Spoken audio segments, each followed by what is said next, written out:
Everyone, welcome to my YouTube channel. So ngayon, ito, kailangan natin maintindihan to. Anong dapat mauna? Okay?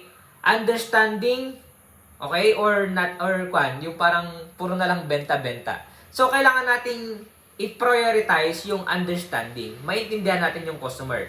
Hindi yung nyari, nagtanong tapos umalis na. Hindi, dapat thank you pa rin. Okay? Kasi naging interested sila. At tinanong nila, baka kasi nagkukuhan lang sila, nagkakanvas lang sila.